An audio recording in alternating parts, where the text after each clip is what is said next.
नमस्कार साथियों, स्वागत है आपका आपके परिवार बीरा ब्रांड में। और मैं हूं अभिषेक प्रताप सिंह। और आज आप लोग हमारे साथ शुरू करने वाले हैं अपने क्लास 8th की एनसीईआरटी सीरीज में चैप्टर नंबर 4 जो कि है कृषि यानी कि एग्रीकल्चर। ये अपने आप में एक इम्पॉर्टेंट सेगमेंट है जिसका अध्ययन आज हम लोग कर रहे होंगे।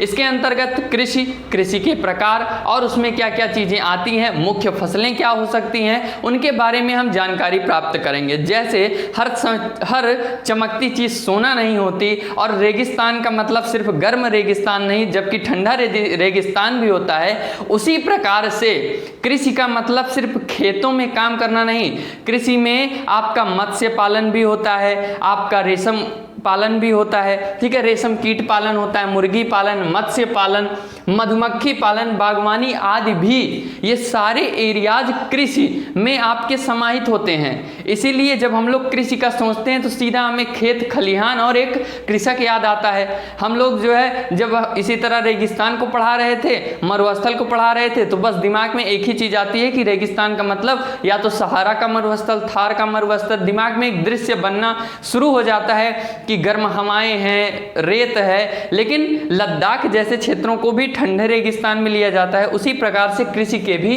विभिन्न क्षेत्र पाए जा सकते हैं। कृषि से तात्पर्य मात्र खेतों में खेती व फसलें उत्पादित करना ही नहीं होता।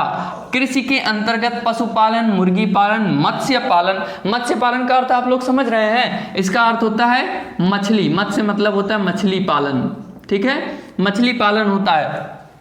मधुमक्खी पालन से आप लोग शहद प्राप्त करते हैं। बागवानी में जो फूलों की खेती हो पाती है, या फिर जो बागवानी कृषि में आपकी कुछ फल सब्जियां भी आती हैं, ठीक है, वो हो गया आपका।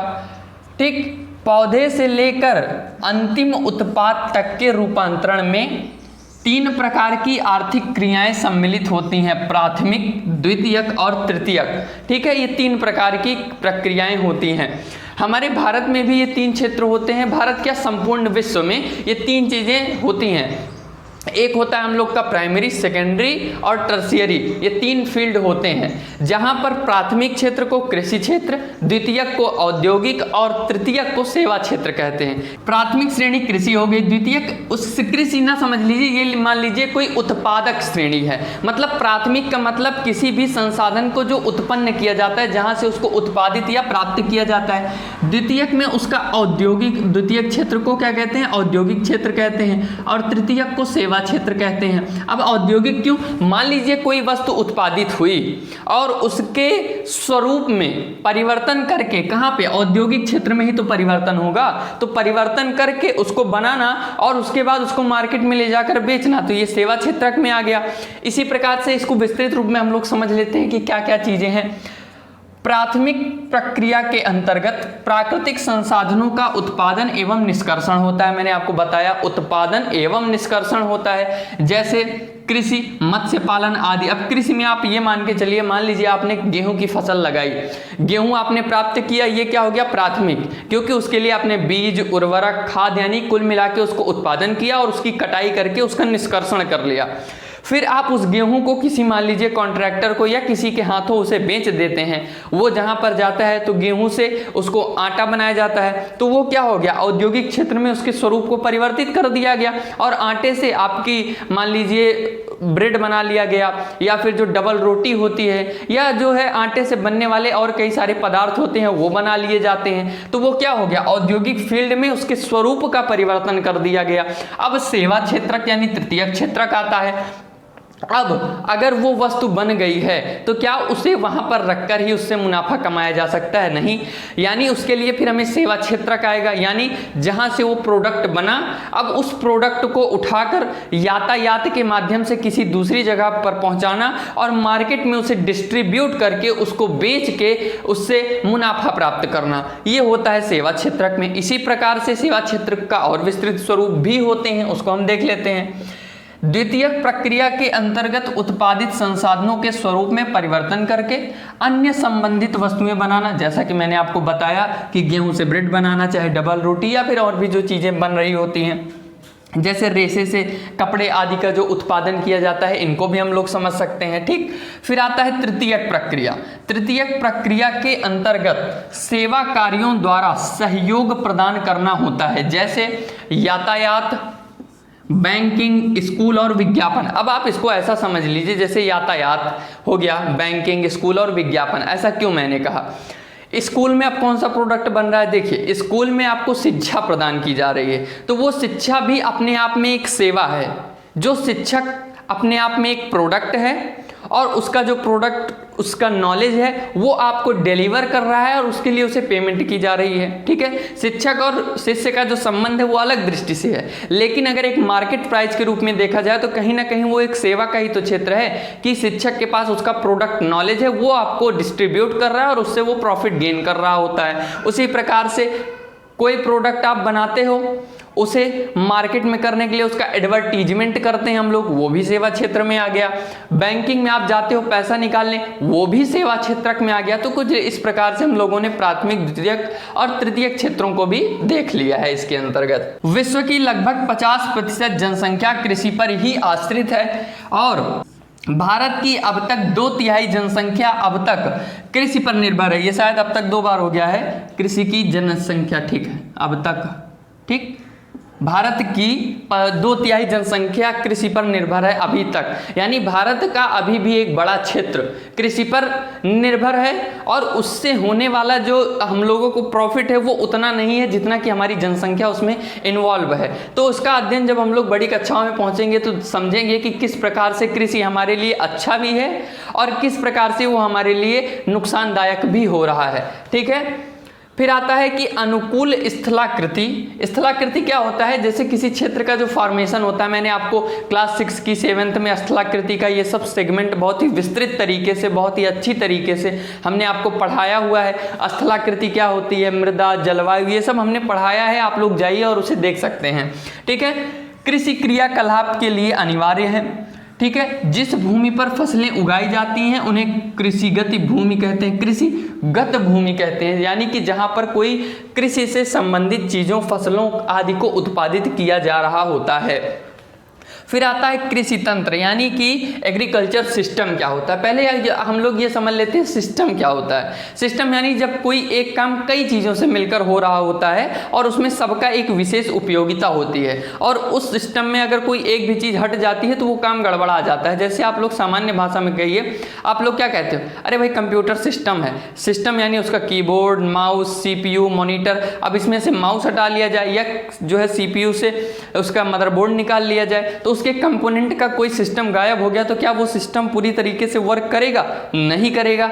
इसलिए उसका एक पूरा सिस्टम तंत्र क्रिएट हो रहा है। तो उसे इसी प्रकार से कृषि तंत्र भी होता है। कैसे? कृषि या खेती को एक तंत्र के रूप में देखा जा सकता है। इसके महत्वपूर्ण निवेश, इसमें निवेश क्या, इन्वेस्टमेंट क्या की जाती है, ये इसके बीज हैं, उर्वरक हैं, मशीनरी और श्रमिक हैं। कैसे? बीज डालेंगे आप लोग, फिर उसमें उर्वरक यानी खाद डालेंगे, मशीनरी का प्रयोग करेंगे। जैसे मशीनरी क्या, जुताई के लिए ट्रैक्टर का प्रयोग करते हैं हम लोग, कटाई के लिए जो है और मशीनों का प्रयोग करते हैं, और श्रमिक का तो लगना इसमें अनिवार्य है कृषि क्षेत्र में। ठीक है, जैसे जुताई, फिर बुआई, सिंचाई, निराई और कटाई। निराई का मतलब समझ रहे हैं? जैसे आप लोग अगर कोई गांव से संबंधित होगा बेहतर तरीके से समझ रहा होगा कि जैसे फसल हो जाती है और फसलें जब कुछ बड़ी होने लगती हैं तो उसमें जब घास हो जाती है तो उसमें उसकी निराई की जाती है खेत की। ठीक है, तो वो होता है निराई की प्रक्रिया, और सभी शब्दों से आप लोग परिचित होंगे। ये इसकी कुछ संक्रियाएं हैं, इसके कुछ प्रोसीजर्स हैं। ठीक है, कृषि के प्रकार। कृषि के प्रकार में सामान्यतया कृषि भौगोलिक दशाओं, उत्पाद की मांग, श्रम और प्रौद्योगिकी के आधार पर किया जाता है। फिर भी इसे मुख्यतः 2 प्रकारों में वर्गीकृत किया जा सकता है कृषि को। वो कौन कौन सी हैं? निर्वाह कृषि और वाणिज्यिक कृषि। ये 2 प्रकार मुख्यतः होते हैं कृषि के। अब निर्वाह कृषि क्या होता है? निर्वाह कृषि में शब्द से ही आप समझ रहे होंगे कि निर्वहन के लिए, यानी कि परिवार की आवश्यकताओं, परिवार या क्षेत्र विशेष मात्र की आवश्यकताओं को सिर्फ पूरा करने के लिए जो उत्पादन किया जाता है वह निर्वाह कृषि से संबंधित होता है। और अगर हम वाणिज्यिक कृषि की बात करें तो वाणिज्यिक का आप लोग ले सकते हैं कॉमर्शियल, या फिर आप सामान्य भाषा में भी कह सकते हैं कि व्यावसायिक कृषि आप कह सकते हैं, ठीक है। यानी बाजार में विक्रय हेतु, यानी इसमें जो उत्पादन किया जाता है इसका मुख्य उद्देश्य अपने घर को चलाना नहीं, इसका मुख्य उद्देश्य होता है कि बाजार में विक्रय करके प्रॉफिट को गेन करना होता है, ठीक है। तो अब हम लोग निर्वाह कृषि और वाणिज्यिक कृषि को भी विस्तृत तरीके में जान लेते हैं कि इसमें कौन कौन से सेगमेंट आते हैं। अब दोनों के प्रकारों को भी हम लोग देख लेते हैं, क्या चीजें उनमें सम्मिलित होती हैं। जैसे निर्वाह कृषि के प्रकार में अगर हम देखें तो निर्वाह कृषि को दो प्रकारों में बांटा गया है, एक है गहन निर्वाह कृषि और दूसरा है आप लोगों का आदिम निर्वाह कृषि, ठीक है। अब जो आपका गहन निर्वाह कृषि है इसका क्या अर्थ होता है? गहन निर्वाह कृषि का अर्थ ये होता है कि छोटे किसानों द्वारा छोटे भूखंड पर साधारण औजारों और अधिक श्रम से, ठीक है, अधिक श्रम से खेती करता है। एक वर्ष में एक से अधिक फसलें उगाई जाती हैं। चावल इसकी मुख्य फसल है और यह कृषि मानसूनी प्रदेशों में प्रचलित है। जैसा कि अगर आप भारत के उत्तर प्रदेश वाले क्षेत्र में, बिहार के क्षेत्र में और इधर उत्तरी मध्य प्रदेश में देखेंगे आप लोग, और उधर बंगाल के जो हिस्से देखेंगे, इधर यहाँ पर गहन निर्वाह कृषि बहुत ही प्रचलित मात्रा में पाई जाती है। आप लोग सामान्यतः देखते होंगे जो छोटे किसान हैं वो बेचारे क्या करते हैं, अपना खेती रहती है तो यानी गहन निर्वाह कृषि, इसका अर्थ आप समझिए। गहन यानी कि आप ये कह सकते हैं, गहन मतलब कि बहुत ज़्यादा भरा हुआ, इस तरह से आप उसका सेंस ले सकते हैं। यानी कि छोटी उपज का क्षेत्र है लेकिन उसी में से एक वर्ष में कई फसलें उत्पादन करके अपना निर्वहन वो लोग करते हैं, तो उसे कहते हैं गहन निर्वाह कृषि, ठीक है। मानसूनी प्रदेशों में प्रचलित है। यहाँ तक कि अगर आप बंगाल की बात करें तो वहाँ की मानसूनी क्षेत्र इतनी प्रबल है कि वहाँ पर एक ही वर्ष में चावल की 2 किस्में उत्पादित की जाती हैं, एक वर्ष में 2 फसल चावल की, ठीक है। फिर उसके बाद आता है आदिम निर्वाह कृषि, ठीक है। आदिम निर्वाह कृषि में 2 प्रकार के होते हैं, एक होता है स्थानांतरी कृषि और दूसरा होता है चलवासी पशुचारण। तो हम लोग पहले देख लेते हैं कि स्थानांतरी कृषि क्या होती है। स्थानांतरी कृषि में इसे विश्व के विभिन्न भागों में विभिन्न नामों से जाना जाता है। किसे? स्थानांतरी कृषि को। कैसे? झूमिंग उत्तर पूर्वी भारत में कहा जाता है, मिल्पा मैक्सिको में, रोका ब्राजील में और लंदांग मलेशिया में कहा जाता है, ठीक है। ये इसके नाम है और कभी कभार पूछ लिए जाते हैं, वरना ये सब डेटा सेंट्रिक चीज़ें ज़्यादा पूछी नहीं जाती हैं। उसके बाद आता है कि इसे भारत में, ठीक है, ये याद रखिएगा कि इसे भारत में कर्तन एवं दहन पद्धति कहते हैं, क्योंकि जब आप लोग पढ़ेंगे तो आपको इसका इस शब्द का प्रयोग पर्याप्त मात्रा में आपकी बुक में मिल रहा होगा। हमने जब आपको अमेजन पढ़ाया था क्लास 7th की सीरीज में, वहाँ पर भी कर्तन एवं दहन पद्धति आई थी, यानी काटो एवं जलाओ, काटो और जलाओ, मतलब फसल, मतलब कोई जंगल वन क्षेत्र है वहाँ पर कोई मतलब वो किसके लिए हो सकता है, आप ये समझिए। जैसे आदिम निर्वाह कृषि, आदिम निर्वाह कृषि से ही आप समझ रहे हैं आदिम यानी कि जो जनजातीय लोग हैं वो लोग वन में निवास कर रहे हैं, तो वो क्या करते हैं, जंगलों को काटते हैं, वहाँ पर उत्पादन करते हैं कृषि का, जब तक वहाँ पर उपज उसकी होती है, और उसके बाद जब उसकी उर्वरकता कम हो जाती है तो उस क्षेत्र को छोड़कर फिर किसी दूसरी क्षेत्र में जाते हैं, काटते हैं, जलाते हैं, उत्पादित करते हैं, फिर छोड़ के चले जाते हैं। तो उसी को कहते हैं स्थानांतरित कृषि, यानी छोड़ छोड़ के जगह बदल बदल कर वो ऐसा करते हैं। अब ऐसा कहाँ कहाँ हो सकता है? अमेजन बेसिन के सघन वन क्षेत्र, उष्ण कटिबंधीय अफ्रीका और दक्षिण पूर्वी एशिया और उत्तर पूर्वी भारत के भागों में कर्तन एवं दहन पद्धति प्रचलित मात्रा में पाई जाती है। फिर आता है चलवासी पशुचारण। ये शब्दों से ही आपको एक एक चीज क्लियर हो रहा होगा एकदम अच्छे से कि चलवासी पशुचारण क्या हो सकता है। चलवासी पशुचारण यानी कि ये आप ये समझ लीजिए जैसे कि चलवासी यानी कि जो चलते फिरते पशुचारण, यानी अपने पशुओं के चारण के कारण ऐसी जनजातियां या लोग जो चल चलकर दूसरे क्षेत्रों में परिवर्तन करते रहते हैं और अपने जीवन का निर्वहन करते हैं। जैसे सहारा के अर्ध शुष्क और शुष्क प्रदेशों में, मध्य एशिया में और भारत के कुछ भागों जैसे राजस्थान एवं जम्मू एवं कश्मीर। कैसे? राजस्थान आपका उष्ण मरुस्थल है, यानी कि ये क्या है, उष्ण मरुस्थल है, उष्ण मरुस्थल है। और जो आपका जम्मू एवं कश्मीर वाला क्षेत्र है, यहाँ पर कुछ हिस्से जो ऊपरी उत्तरी क्षेत्र के हैं, ये क्या हैं, ये आप लोगों के जम्मू एवं कश्मीर में शीत मरुस्थल के क्षेत्र हैं। तो इसलिए यहाँ पर फसलों का उत्पादन तो होता नहीं है, तो पशुओं पर निर्भर होते हैं, उनसे दूध मांस प्राप्त करते हैं और इनका उत्पादन ये लोग करते हैं। फिर अब हम लोग चलते हैं वाणिज्यिक कृषि के प्रकार में। हमने निर्वाह कृषि को देख लिया। निर्वाह कृषि में आप लोगों ने देखा गहन निर्वाह कृषि और आदिम निर्वाह कृषि। आदिम निर्वाह कृषि के दो प्रकार, स्थानांतरित कृषि और चलवासी पशुचारण। अब हम लोग चलते हैं वाणिज्यिक कृषि के प्रकार में। वाणिज्यिक कृषि के प्रकार में अगर हम आपसे चर्चा करें तो वाणिज्यिक अनाज कृषि ये 3 प्रकार की होती है। कैसे? उत्तरी अमेरिका, यूरोप, एशिया के शीतोष्ण घास के मैदान इसके प्रमुख क्षेत्र हैं जहां पर वाणिज्यिक अनाज कृषि की जाती है। गेहूं एवं मक्का सामान्य रूप से उगाई जाने वाली फसलें हैं।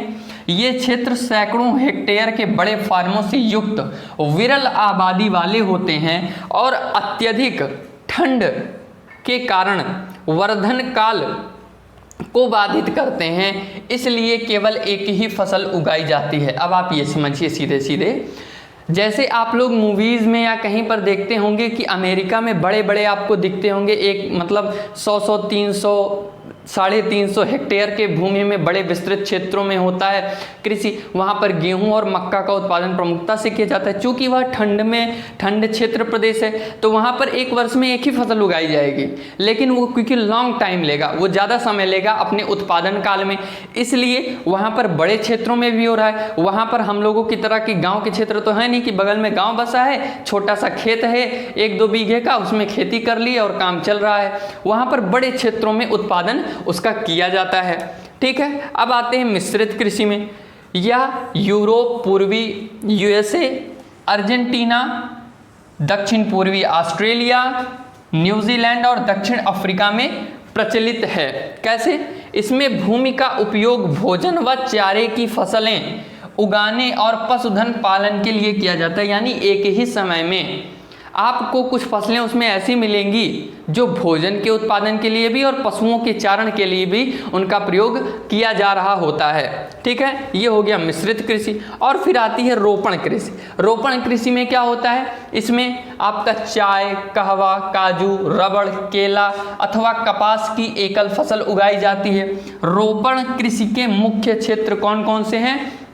विश्व के उष्णकटिबंधीय प्रदेशों में पाए जाते हैं। जैसे अगर आप लोग देखें तो मलेशिया में रबड़, ब्राज़ील में कहवा और भारत और श्रीलंका में चाय इसके कुछ प्रमुख उदाहरण हैं। तो कुछ इस प्रकार से हमने निर्वाह कृषि और वाणिज्यिक कृषि के प्रकारों दोनों को देख लिया है। इसमें आप लोगों ने देख लिया वाणिज्यिक अनाज कृषि, मिश्रित कृषि और रोपण कृषि। तो हम लोग अपने इस कृषि चैप्टर के लास्ट सेगमेंट पर आ चुके हैं, वो है मुख्य फसलें। यानी कि कृषि के अंतर्गत हम लोगों ने देख लिया कि कृषि क्या है, कृषि के क्षेत्र में कौन कौन से क्षेत्र शामिल होते हैं, इसमें प्रक्रिया कौन कौन सी है, प्राथमिक क्षेत्र, द्वितीय क्षेत्र, तृतीय क्षेत्र।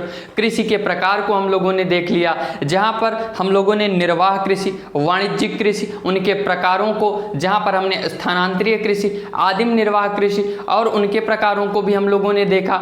उसके बाद हमने वाणिज्यिक में देखा, अनाज का देखा, मिश्रित देखा, रोपण देखा और उसके बाद अब हम लोग आ चुके हैं अपनी मुख्य फसलों में, जिसमें हम लोग देखने वाले हैं चावल, गेहूं, मक्का, मिलेट्स यानी कि मोटे अनाज, कपास, पटसन, काफ़ी और चाय के बारे में। इन सब फसलों के बारे में ये किन क्षेत्रों में पाए जाते हैं तथा इन फसलों की विशेषता अनुसार किस क्षेत्र में इनका आधिक्य है, इसको भी हम इस वीडियो में जान रहे होंगे। तो चलिए जानते हैं सबसे पहले चावल के विषय में।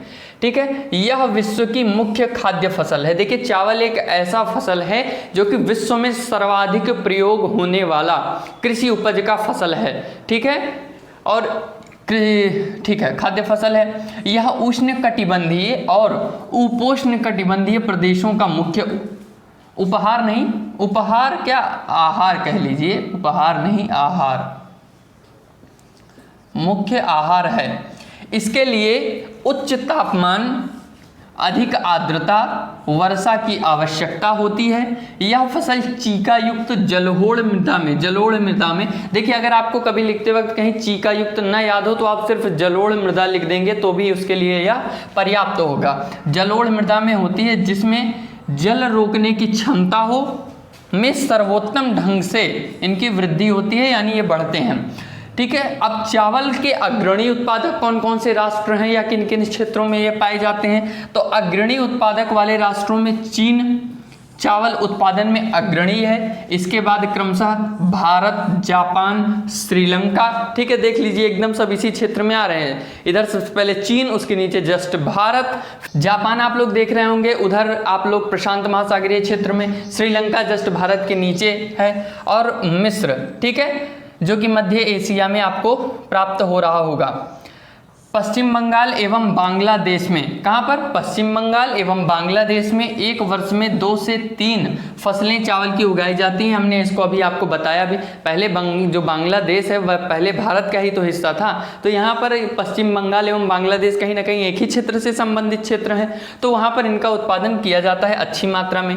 गेहूँ, यह दोमट मृदा में, देखिए अभी आपको किताब में दोमट भी मिलता है, दोमट या दोमट आप दोनों कह सकते हैं इसके लिए। ठीक है, दोमट मृदा में मध्यम तापमान वर्षा की आवश्यकता होती है। जो गेहूं है वह यूएसए, कनाडा, अर्जेंटीना, रूस, यूक्रेन, ऑस्ट्रेलिया और भारत में विस्तृत रूप में उगाया जाता है। अगर आपको इसके क्षेत्र से संबंध में याद रखना हो तो आपको बहुत ज़्यादा देश नाम याद रखने के नहीं, जो प्रमुख देश हैं, जैसे भारत तो आपको याद ही हो जाएगा, यूएसए यानी संयुक्त राज्य अमेरिका याद ही हो जाएगा, कनाडा याद हो जाएगा, ऑस्ट्रेलिया याद हो जाएगा।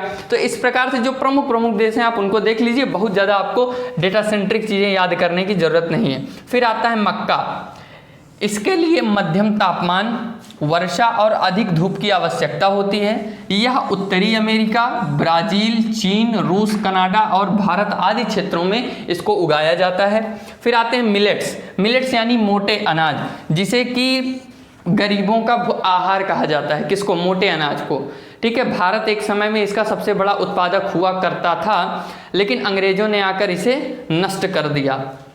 ठीक, इसे कहते हैं मोटे अनाज। ये कम उपजाऊ भूमि में कम वर्षा एवं उच्च तापमान में उगते हैं। देखिए, मोटे अनाजों की भारत में इतना ज़्यादा मांग क्यों थी प्राचीन समय में? इसलिए थी क्योंकि भारत का जो निचला गरीब वर्ग था उसमें क्या है कि अगर ज़मीन कम उपजाऊ है तो भी ये होंगे, कम वर्षा हो रही है, अधिक धूप वाले हैं क्षेत्र, तो वहाँ पर भी इनका उत्पादन हो जाता है। तो इसलिए इन्हें गरीबों का आहार कहा जाता था, क्योंकि इसमें न्यूनतम इन्वेस्टमेंट में उनको खाने के लिए अपना पर्याप्त भोजन प्राप्त हो जाता था, जिसमें ज्वार, बाजरा और रागी प्राप्त होते थे।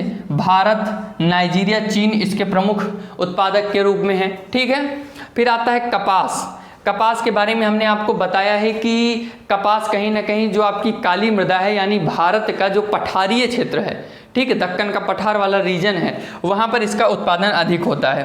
इसकी वृद्धि के लिए उच्च तापमान, हल्की वर्षा और 200 से 210 पाला रहित दिन की आवश्यकता होती है। किसके लिए? कपास के लिए। यह काली और जलोढ़ मृदा में सर्वोत्तम उगती है।